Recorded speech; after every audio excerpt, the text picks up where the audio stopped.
Morning, everyone. How you doing today? This is Ken coming to you live from the Reverend Guitars Circle R Ranch. Finally, it's been busy around here, hasn't it, LG? It's been crazy busy, and we're just having we're having a hell of a summer. And but hey, always got new, weird, interesting, and cool things to show off here. Not exactly new, but we did do another run of the Black Sparkle Airwave for our friend at Wildwood Guitars. And these bad boys are shipping out this week. I have a James Gomez version here. I like his little signature on I like the little angled thing that James is bringing to the table. Notice the luscious violet brown back on these sparkle finish guitars. And what I like about it is, of course, you can see the Carina and walnut 5-piece neck going on here on this Airwave 12 for stability. What you got, LG? Bring it closer to the camera. Bring it closer to the camera. All right, can't see it, she says. Yeah. I love it when the boss is here. The boss always tells me what we can and can't do. There is that Carina through the deep, rich violet brown. Here come the sparkles. Here comes the glitter. Well, yes. Is Jamal? Jamal, are you watching? I don't know. I haven't seen Jamal this Jamal. Oh, yes. 12 strings are fun for so many reasons. We have sort of the traditional 12-string setup on here with the octave string on top. There's a school of thought with the octave string on the bottom. I don't understand it, but I'm not traditionally a 12-string guy. And so as a result, I play the same 3 songs every time I pick up a 12-string. One of my favorites is Leslie Ann Levine, of course, by the Decemberists, because it does that E major to C major 7 change, which I just think is awesome on the 12.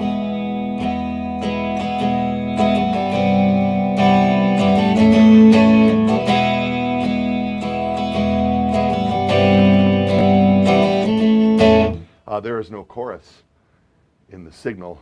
That is that rich, that 12-string richness. And then, of course, there's all the REM songs that I play poorly, but every time I pick up a 12-string, I feel like I have to go.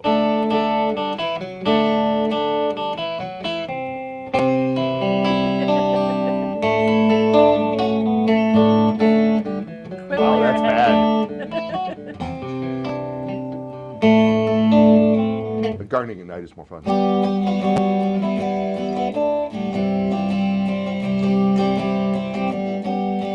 I should sing.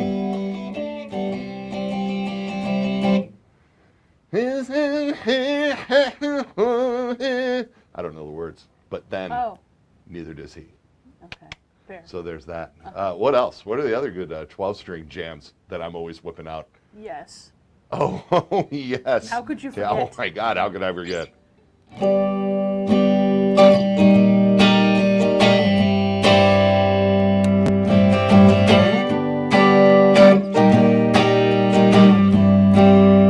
Neck pickup, and both, of course.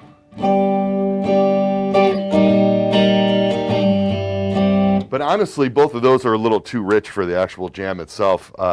You go with the bridge pickup and take the bass contour down about halfway, and then you get the yes thing. Right? Yeah.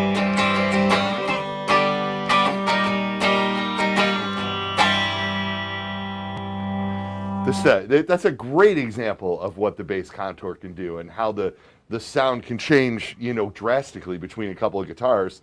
Because, like, I mean, there's like that sort of Ricky thing. That actually does a little bit, the REM thing a little better too, though.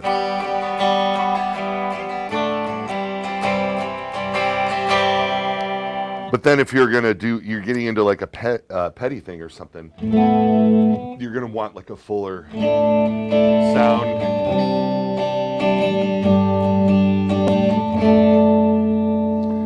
And Jimmy got a fuller sound too with the humbuckers. You know, I'm not the world's biggest Page imitator guy, so I'm not like.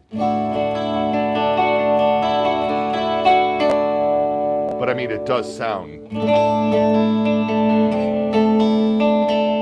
What was their big song? ask me what Led Zeppelin's big song was? Good gravy. Breaking I don't news, even know Ken it. can't play I don't know. Stairway. I started it. It's like starting it's got to be good enough, right?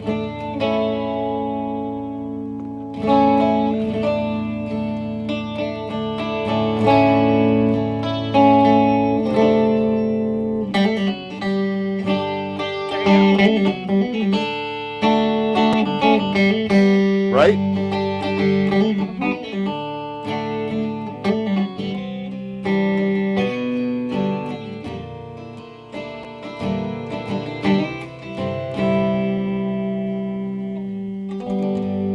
I think every electric guitar player should own a 12-string just to sit around and do that. People are making requests, such Oh, as shit. the Birds. I don't do this. I don't know. I'm sorry. I don't know any bird songs. That's such a great request, and I'd love to, like, sit down and That's play 8 perfect Miles for it. High or something. Yeah.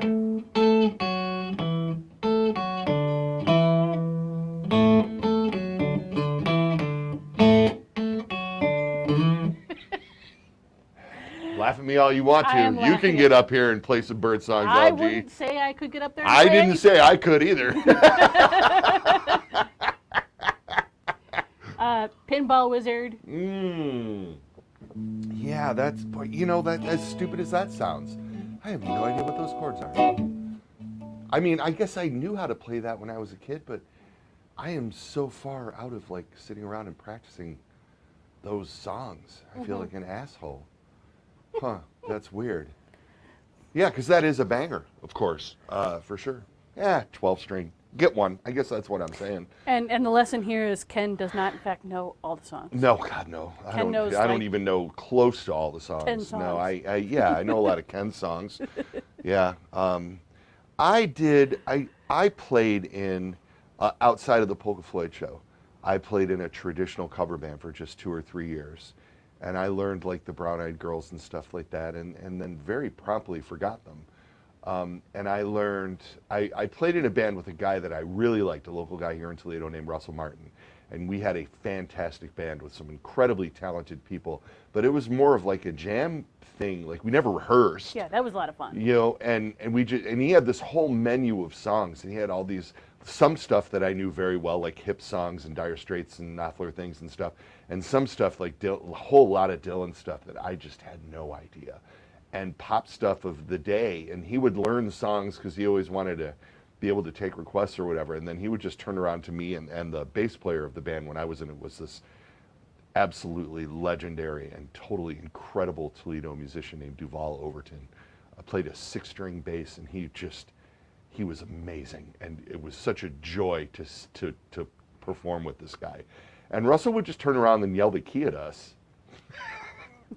And Duval and I would just chase him half the time, you know, and I would try to listen to Russell singing, and then when it came time to do like some sort of lead, I would just try to imitate the vocal melody and stay within the key, and I made a lot of mistakes live and on stage, and it taught me a whole bunch about playing guitar, but it did not prepare me to sit here live on the internet and take requests. But the thing is, nobody minded if you were, or even heard that you were making mistakes, because it was just such a fun band. Yeah, I mean, of course. You know, Russell course. brought all those percussion instruments, the banana and whatnot. Yeah, right.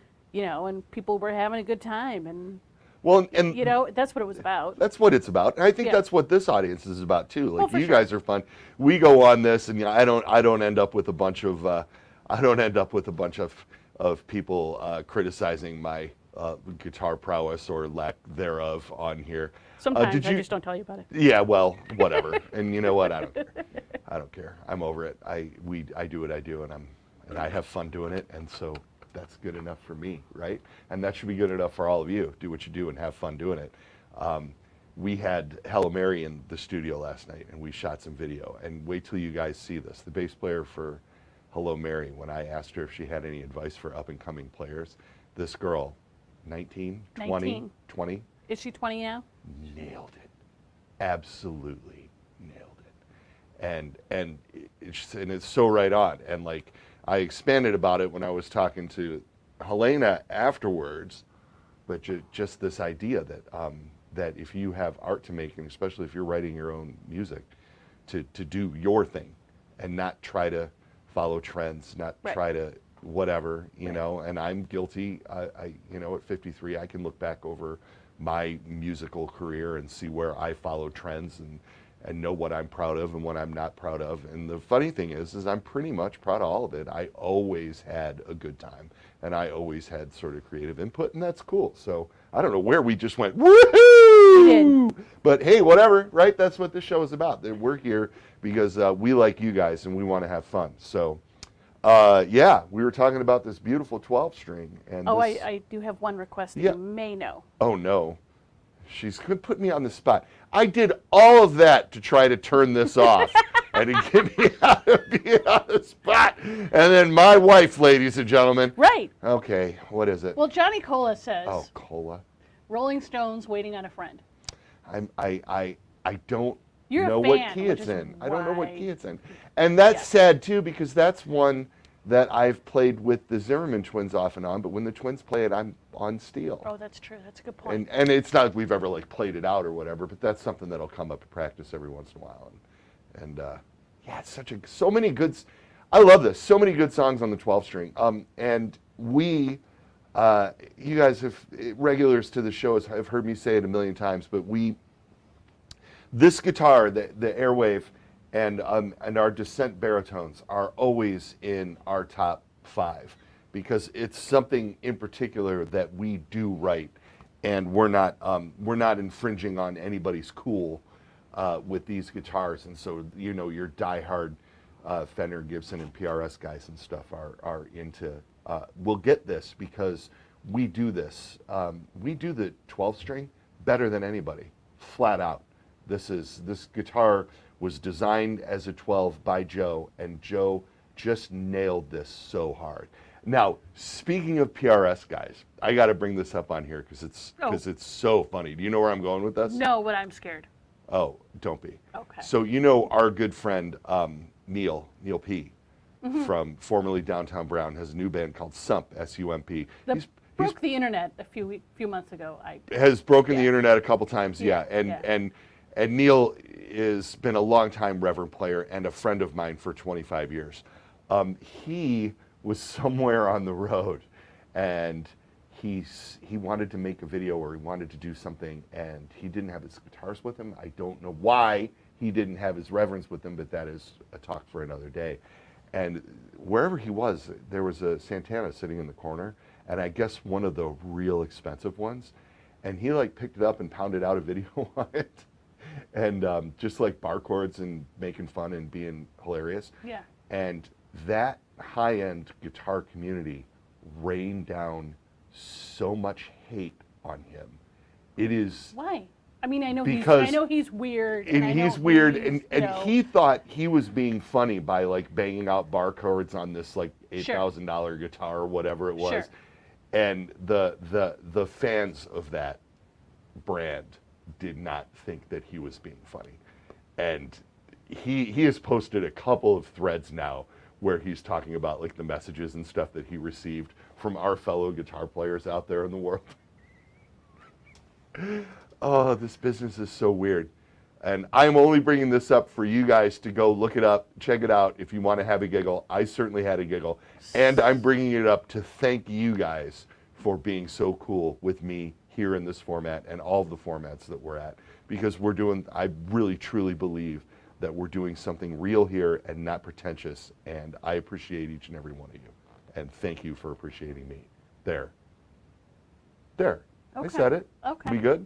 I guess. All right. What's up? Not to beat a dead horse. Feed a dead horse. Here she. But True says that Waiting on a Friend is just fall tree fall. It probably is, isn't it? How do you play Fall Tree Fall is the question, Drew.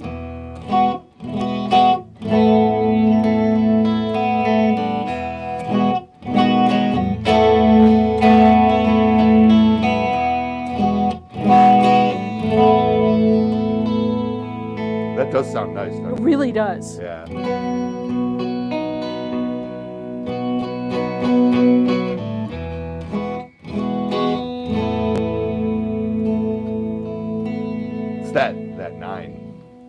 Nine's sweet. Yeah. Thank you, sir. Well, that was Paltry Fall by the Zimmerman ones, everyone.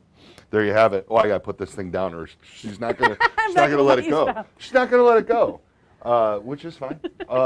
This is a beautiful double agent OG in metallic silver frieze. Penny's been having a lot of fun talking about the OGs on the internet lately. There we go. This is the #1 selling guitar in the Reverend line. I think it's the combination of the humbucker and the P90 that does it. It certainly makes it very versatile, and we have so many people out on the road rocking OGs. It's awesome. We've been thinking about it this week because Hot Mulligan just kicked off a bunch of touring again, and our good friend Chris Freeman has a couple of these out on the road, and I just sent him a silver one that looks very, very much like this one. It was fun to play over the rhythm I laid down with the 12-string with the OG because the 12-string really fills up a lot of sonic space, and it's not unlike playing along with a band.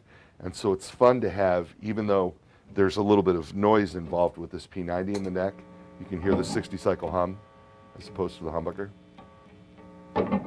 It's fun to have that extra mid-range punch through when you have the EQ range filled up so much with your rhythm, whether you're playing in a band or playing along with the 12 or whatever it is. Having those mids pop with the gain is really cool sound.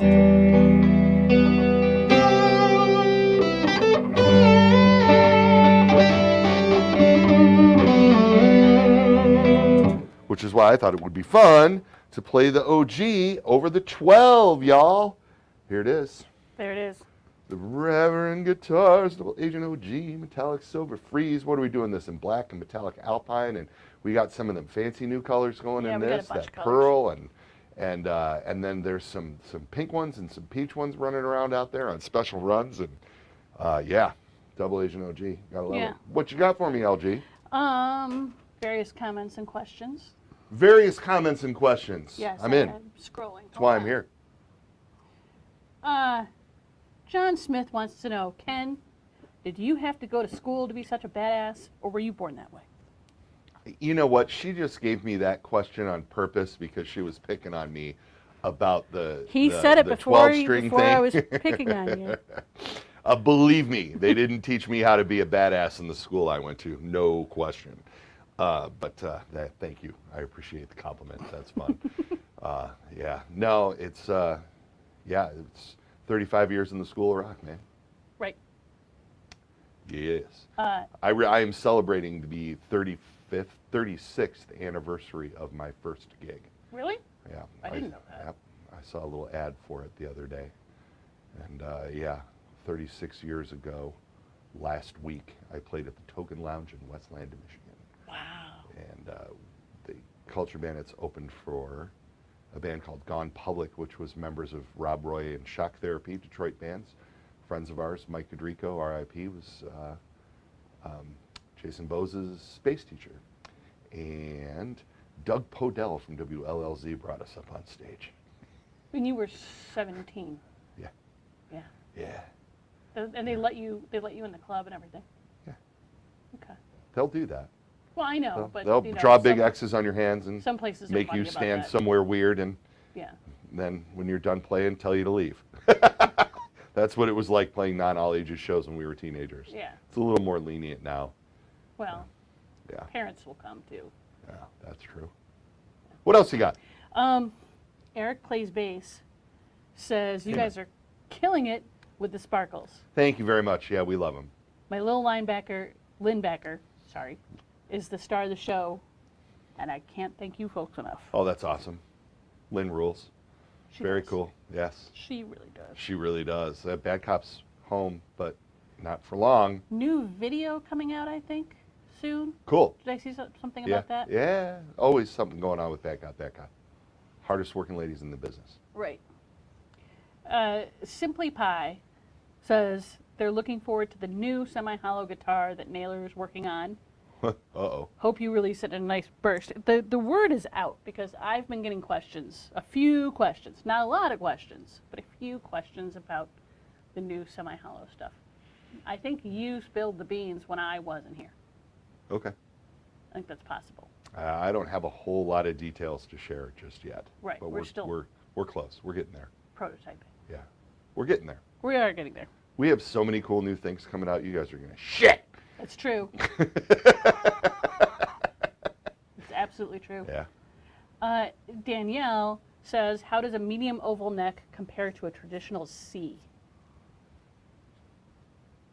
It's so close that I can't even really. Isn't it like it's hard to even describe. I am so bad at this because my hands are so big. I know. But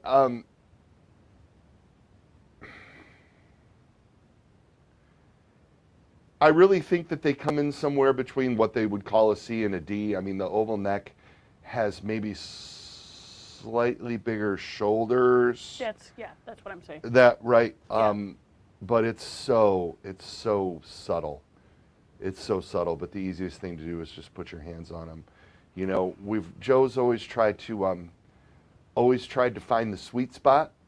So instead of like offering a bunch of different things, we try to offer one thing that incorporates, like for example, on the bases, the nut width on like the triad and the decision bass and all those things is right smack in the middle between a P bass and a jazz bass, and with the idea being that most people are going to pick it up and feel it. It's not going to be so narrow that your traditional guys are going to be like, I can't play this because it's so narrow. Or the guys that really like the J style, it's not going to be so wide that they're going to go like, And now I have had a few guys that really, CJ from Kill Lincoln is one of them. One of the guys I was just on tour with really likes the super narrow thing, which of course we do on the Watt Power. But I don't really have any plans to address that on the full scale because most people like what we're doing and it's working for us. And the neck shapes on the guitars are the same way. I mean, it's just, we've sort of found this middle ground that seems to work for everyone. And we had a lot more compliments than we do complaints. And so that, you know, that's the shtick. Now, when it comes to the signature models, of course, there's some variation. Reeves's neck is quite a bit thicker.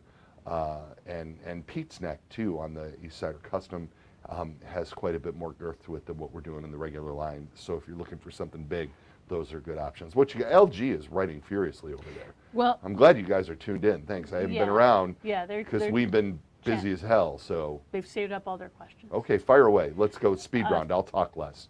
Danielle has a follow-up question. Yes, Danielle. She wants to know the ergonomics and balance of a double agent versus an Eastsider T. Very, very similar. The roasted maple necks are fairly lightweight, and the Carina bodies are fairly lightweight, and so there's no like neck diving issues with any of these, and they're somewhere in the 7s usually, and so they hang in balance.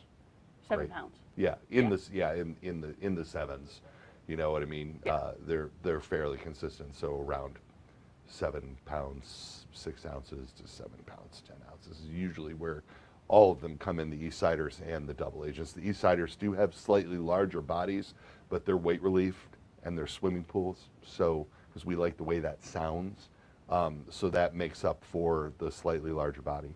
But the neck is different. On the Eastsider? Yes. Just the headstock. No, it's the compound radius neck. It is the compound radius neck, but that doesn't really have anything to do with the weight and the balance. Not what the question was. Yeah, I know, but she's and the compound radius thing on those, because we put a 12-inch radius on all of the standard necks, and the compound radius on the Eastsiders is 10 to 14, which is really, really subtle. And while Pete feels it, I go back and forth between the Eastsider neck and the standard neck all the time, and I don't notice it, and I play a lot. You know, but there's other people who are more sensitive to that than I am. Again, I have huge hands and I play hard. So. I have tiny hands and I can't play well at all, but I like the Eastsider neck better than myself. That's my own personal preference. But keep them coming, LG. Yep. J-Bo said, I think we were called the Stickmen at that point, or maybe the Basements. Wow, that's weird, but that's true, and I completely forgot about that. Yeah. How odd.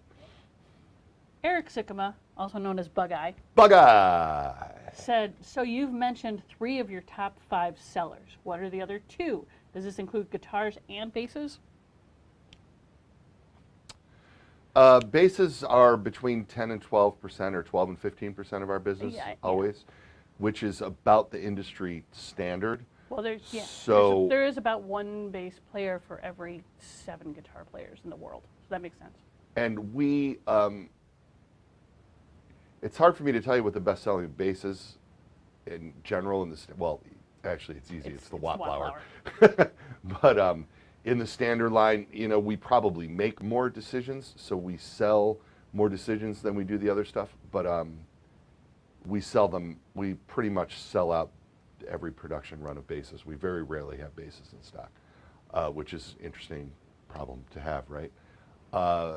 But when I talk about like the top 5, I'm encompassing the whole company, our whole output there, and you're probably not going to see a bass in the top sellers until you get around 20 or so, which is weird but true. But the Double Agent OG is the best-selling guitar in the line, and then probably followed closely by the Double Agent W is right up there too, always. Right, Eastsiders, Gristle Masters, Z1s. Yeah, Billy Corgan Z1s. Yeah, that's about it. And the everything sells well, but those the are Airwaves the and the that, Descents. Yeah. I mean, all of that. Yeah. All those things always change. I mean, that's the big stuff, and then they always change positions depending on production runs and things of that nature. So, but yeah, good question. Cool, man. Thanks. Scott wants to know if the BC1 is going to stay in production, or will the Z1 completely take it over? We've made the executive decision to keep the Pearl White BC1 in the line. I mean, I don't ever want to say forever, because I don't really know that. We have no plans on dropping that model. The Pearl White one has become kind of synonymous with the brand, almost, in a way. Yeah. I mean, Billy Iconic. played it so much, and we sold so many of them. Yeah. That it's something that I see people associate with Reverend guitars in other things. What was that? There was a cartoon once, and in the Pearl White, they didn't mention the brand at all. There was no trademark issue or whatever. But they were like trying to. I was really flattered, because if I recall, they were trying to show some like hip cool band in a cartoon, and they used a stylized BC1 as the guitar, and it's unmistakable what it was because of the pickguards and stuff, and we were all like, whoa, look at that. And there's been instances of that enough that we're, and it's just such a bitchin' cool, far out thing that Joe did with that guitar that it's not going anywhere. And same with the Turs. We make probably between 12 and 20 Terses annually. Mm-hmm. And they steadily trickle out of here. It's such an interesting and unique thing that nobody else does. And so those 2 guitars are in the line. Thank you, Billy, for all of that. And there is a Billy Corgan announcement coming Monday. I wonder where that is. Yeah, I think it's Wednesday. There is a Billy Corgan announcement coming Wednesday. I wonder what that is. I'm officially doing the social media thing on Wednesday. It'll probably be on the website on Monday if you guys want it, the inside scoop. Or it's on his social media already if you want the inside scoop. Yeah, Billy already spilled the beans, which is fine. It's all good. It's all good. What else you got, LG? Brad wants to know if there's ever going to be a P-Bass model. Brad, the decision is as close as we're planning on doing. I'm not really into doing like a flat out copy bass at the moment. It just doesn't appeal to us because the stuff that we're doing is doing so well. And yes, Pete Anderson and Gil Paris did get us into doing some, F-brand body shapes or whatever.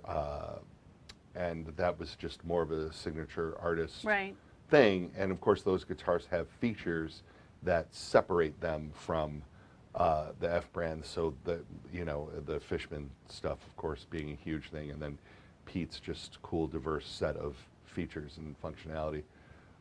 As far as the bass world is concerned, though, I don't have any plans on really addressing any sort of direct copy like that. There you go. Sassy Cat wants to know if Naylor is working on any new pickup designs that you can indirectly talk about.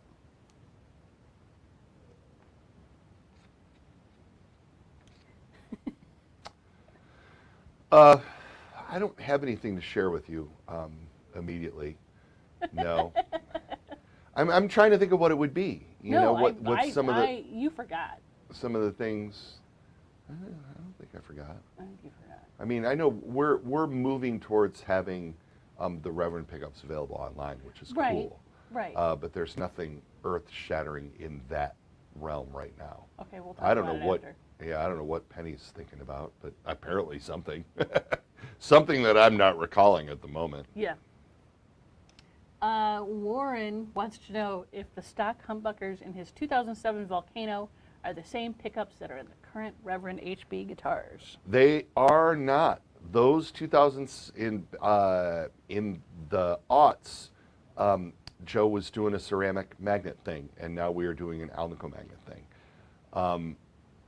I don't think that it would take a very, very, very discerning ear to tell the difference. Joe is a big believer that the wire gauge and the amount of windings have a lot more control over the tone of a humbucker than the actual magnet itself.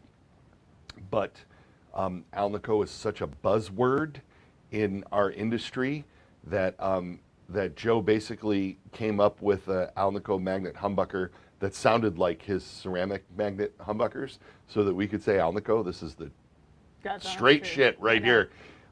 So these pickups sound just like the pickups that are in your Volcano, but these are an Alnico magnet-based pickup, whereas the older ones are ceramic. If you have one of the Volcanos that has the uncovered, because we did zebra humbuckers for a while. I don't remember what years those zebra humbuckers fell. The zebra version of Joe's ceramic humbucker is a bit brighter than the covered version, but that is because the cover is gone. Right. Cover's a big thing. Right. Lot more difference between cover on and cover off than the magnet thing. And I'm not here to argue about magnets, y'all, either. I am just... Joe says this, and I plug him in and go, yeah, this sounds great. So if you want to argue about pickup magnets, you can take that up with Naylor.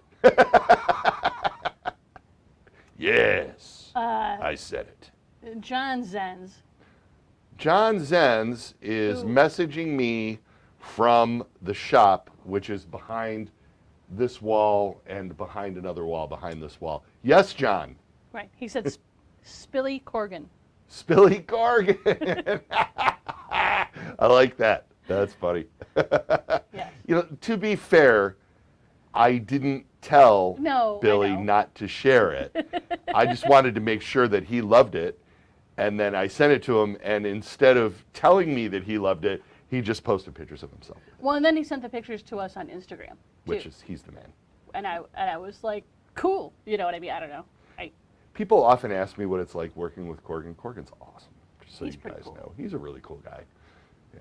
He likes what he likes. We have so many cool people on our artist roster, it's ridiculous. Yeah. Okay. So you ready to wrap this up, I guess? I'm ready to wrap this up, yeah. No Funeral, do you know them? Says he's got a double agent OG arriving today, or I guess she, I don't know. Oh, cool. They've got a double agent OG arriving today. Could I get a couple of bars of ska on that neck pickup to celebrate? You guys are calling me out on all kinds of crazy shit today. Well, I mean, you know how to play ska, obviously. I do. Do I know how to play ska? This is a point of contention between me and my band. I do not know how to play ska. Navarro knows how to play ska. I play rhythm stuff when I do the ska band with Jay, and we. When he tells you to knock it off, doesn't he? Yeah. Give me this. That's my when I play with Navarro, with Jay Navarro and the Traders, I do a lot of stuff. I do a lot of palm muting runs and things, and I love to have the little slap back delay and do things like.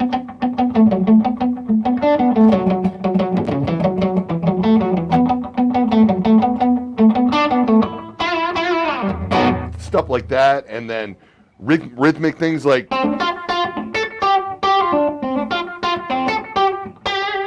But when it comes to the actual playing of the ska beat, let's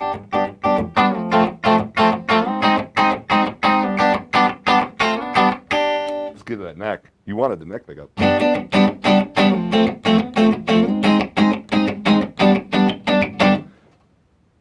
Jay is way better at that than I am. You're better than you used to be on it. Sounds more natural because there's that there's no 1 and the 2 is late and the 3 is on point and the 4 is early. And when you listen to Jay play rhythm stuff, it just sounds so natural and so cool. And then when I try to do it with him, I feel like an asshole. I'm just not into. I haven't been doing it for 30 years. I've been playing rock music, but my position in the Traders. I consider myself more of like the sax player, and I share a lot of runs and leads with our trombone player, which is a lot of fun. So, but I appreciate you asking and knowing about that. I'm just coming off of some of the best touring that I've ever done. I was very, very proud to be involved on the Bad Times Records tour last week with We Are the Union and Kill Lincoln and Catbite and Jay Navarro and the Traders opened up the last 5 shows or so of that. And we did this lineup at South by Southwest earlier in the year, which was fun. We played a lot of big rooms to a lot of sold out crowds, and I had more fun than a 53-year-old guitar player dude should be allowed to have. This is true. It was really, really cool. And so kudos to everybody who is using Reverends on that tour, Kill Lincoln and Watu in particular. Both stopped by the shop last week and hung out a little bit, and I've got some beautiful pictures of those guys that we're going to be sharing with all of you soon. So yeah, ska now more than ever, everyone. Ska now more than ever. Ska now more than ever. And then this week has been really, really cool. I went to Chicago the other night to see Hello Mary play, and then they came into the shop yesterday and filmed some interviews and stuff with us, and they're incredibly talented young women that played at our NAMM show this year. And they have a bunch of cool stuff coming out. And they are on tour through the middle of August. They are heading east from Toledo. I know they're in Toronto tonight and then Montreal the following night. And then they're crossing back over and they're going to be doing stuff up and down the East Coast. So if you have an opportunity to go see Hello Mary, go see them. They are Blonde Shell. Blonde Shell. Yeah, they're out with Blonde Shell, and they're doing the opening slot. Really, really cool people. You'll see some fun videos and stuff that we did in here yesterday that are just terrifying. I'm so intimidated. By the little girls? Yes. I mean, yeah, because they're 19, in packs. 20, yeah, they're in packs. 22. Yeah, they scare me in packs. Yeah. Anyway, thanks a lot, everybody. I appreciate you tuning into this. We'll be back next week. Yeah. My travel is winding down, and we'll have more new stuff to show you guys next week. Yes. Which is really, really super cool. So have a terrific weekend, everyone. I appreciate you.